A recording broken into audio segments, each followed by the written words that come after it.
Videos देखने के लिए सब्सक्राइब करें जनसत्ता.com, बेल आइकन दबाकर पाएं लेटेस्ट नोटिफिकेशंस।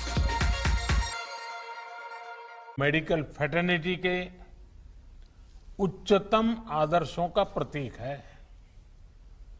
खास तौर पर पिछले 1.5 साल में हमारे डॉक्टर्स ने जिस तरह देशवासियों की सेवा की है वो अपने आप में एक मिसाल है। मैं 130 करोड़ देशवासियों की ओर से देश के सभी डॉक्टर्स को धन्यवाद देता हूं, आभार प्रकट करता हूं। साथियों, डॉक्टर्स को ईश्वर का दूसरा रूप कहा जाता है और वैसे ही नहीं कहा जाता।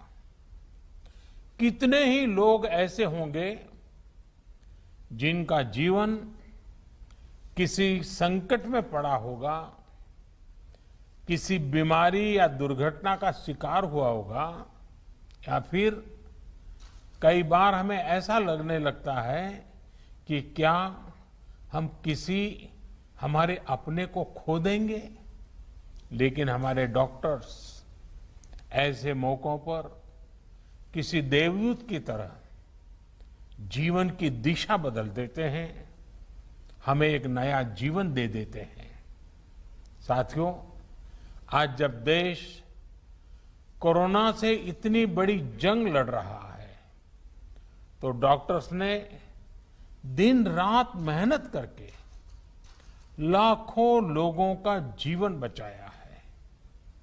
ये पुण्य कार्य करते हुए देश के कई डॉक्टर्स ने अपना जीवन भी न्यौछावर कर दिया।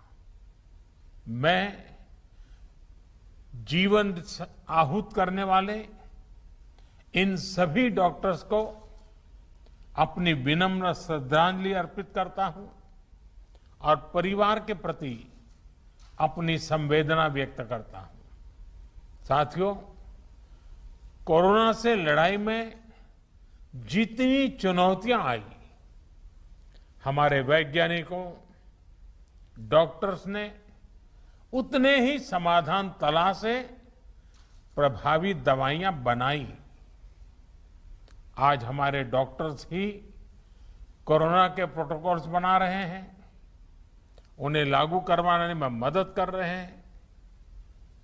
ये वायरस नया है, इसमें नए नए म्यूटेशंस भी हो रहे हैं, लेकिन हमारे डॉक्टर्स की नॉलेज, उनके एक्सपीरियंस, उनके अनुभव वायरस के इन खतरों और चैलेंजेस का मिलकर मुकाबला कर रहे हैं।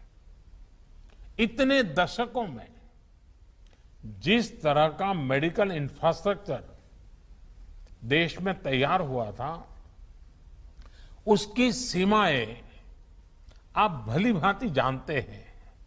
पहले के समय में मेडिकल इंफ्रास्ट्रक्चर को किस तरह नजरअंदाज किया गया था, इससे भी आप परिचित हैं।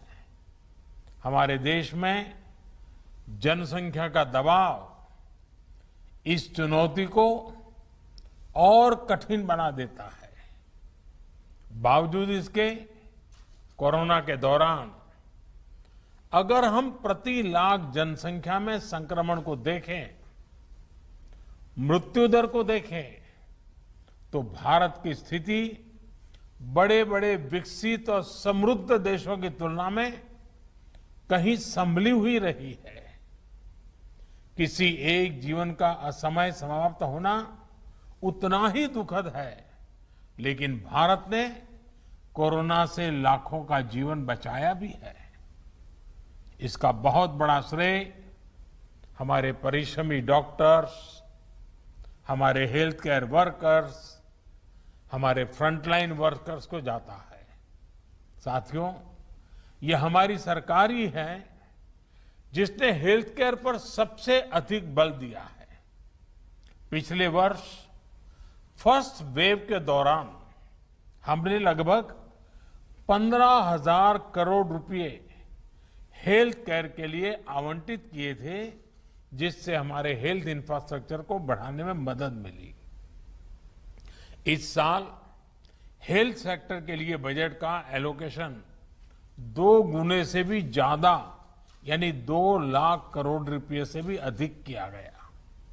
अब हम ऐसे क्षेत्रों में हेल्थ इंफ्रास्ट्रक्चर को मजबूत करने के लिए 50,000 करोड़ रुपए की एक क्रेडिट गारंटी स्कीम लेकर आए हैं, जहां स्वास्थ्य सुविधाओं की कमी है। हमने बच्चों के लिए जरूरी हेल्थ इंफ्रास्ट्रक्चर को सशक्त करने के लिए भी 22,000 करोड़ रुपए से ज्यादा आवंटित किए हैं।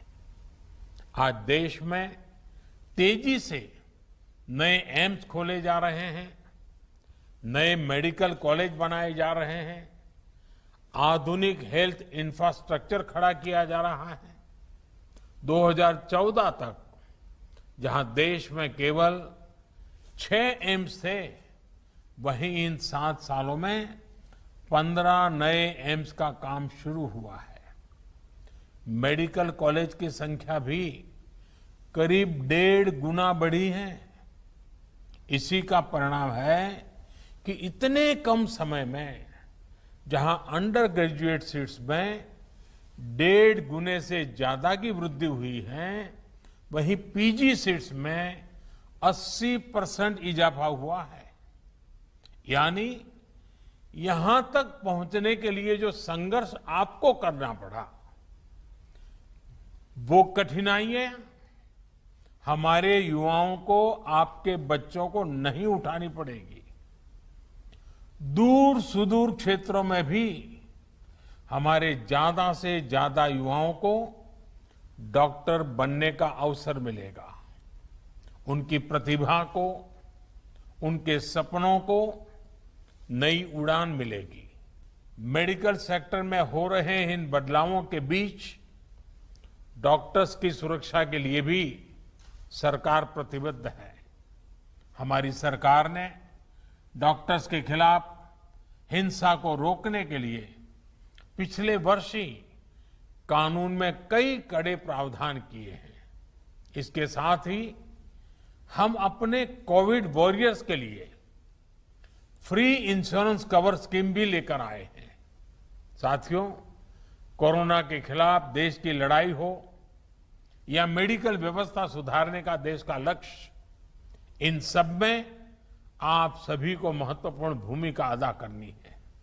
उदाहरण के तौर पर, जब आप सभी ने पहले फेज में वैक्सीन लगवाई, तो उससे देश में वैक्सीन को लेकर उत्साह और विश्वास कई गुना बढ़ गया।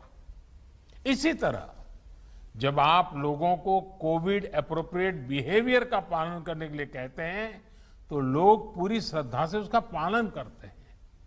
मैं चाहूंगा आप अपनी इस भूमिका को और सक्रियता से निभाएं, अपना दायरा और ज्यादा बढ़ाएं। साथियों, इन दिनों एक और अच्छी चीज हमने देखी है कि मेडिकल फ्रेटर्निटी के लोग योग के बारे में जागरूकता फैलाने के लिए बहुत आगे आए हैं। योग को प्रचारित प्रसारित करने के लिए जो काम आजादी के बाद पिछली शताब्दी में किया जाना चाहिए था, वो अब हो रहा है।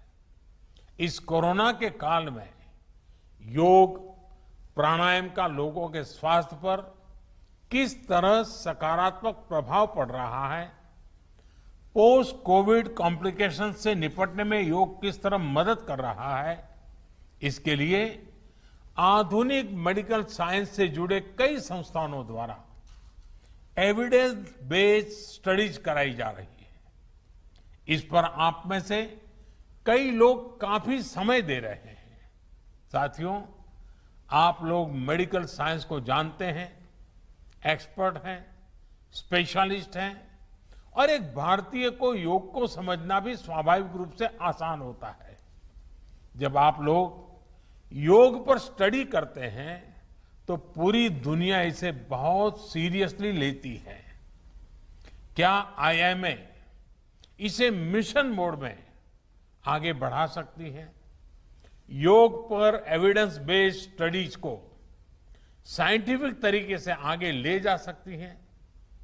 एक प्रयास ये भी हो सकता है कि योग पर स्टडीज को इंटरनेशनल जर्नल्स में पब्लिश किया जाए, उसे प्रचारित किया जाए।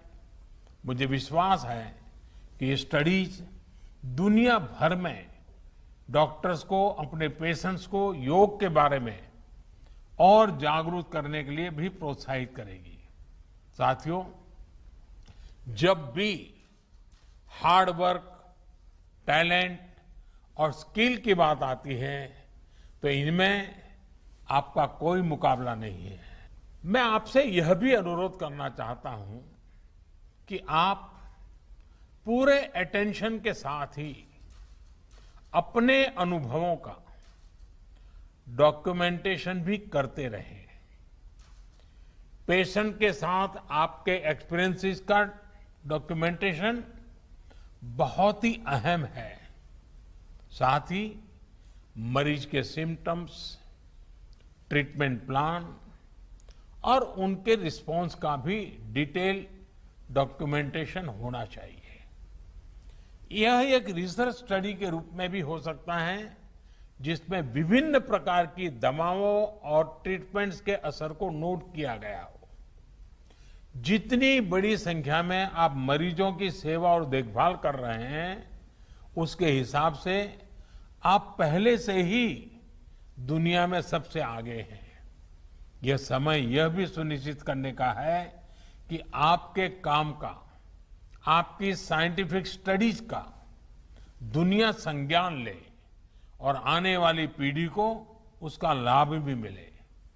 इससे दुनिया को जहां मेडिकल से जुड़े कई जटिल सवालों को समझने में आसानी होगी, वहीं उसके समाधान की दिशा भी मिलेगी। कोविड की यह महामारी इसके लिए एक अच्छा स्टार्टिंग पॉइंट हो सकता है। वैक्सीन किस प्रकार से हमारी मदद कर रही है, किस प्रकार से अर्ली डायग्नोसिस का लाभ मिल रहा है और एक पर्टिकुलर ट्रीटमेंट किस प्रकार से हमारी सहायता कर रहा है, क्या हम इसको लेकर ज्यादा से ज्यादा स्टडीज कर सकते हैं। पिछली शताब्दी में जब महामारी आई थी, आज उसका डॉक्यूमेंटेशन बहुत उपलब्ध नहीं है। आज हमारे पास टेक्नोलॉजी भी है और हम अगर कोविड से कैसे मुकाबला किया गया है, इसके प्रैक्टिकल अनुभवों का डॉक्यूमेंटेशन करते हैं, तो वो भविष्य में पूरी मानवता के लिए बेहद मददगार साबित होगा। आपका ये अनुभव देश के मेडिकल रिसर्च को एक नई गति भी देगा। अंत में मैं यही कहूंगा कि आपकी सेवा, आपका श्रम सर्वे भवन्तु सुखिनः के हमारे संकल्प को अवश्य सिद्ध करेगा। हमारा देश कोरोना से भी जीतेगा और विकास के नए आयाम भी हासिल करेगा। इन्हीं शुभकामनाओं के साथ आपको बहुत बहुत धन्यवाद।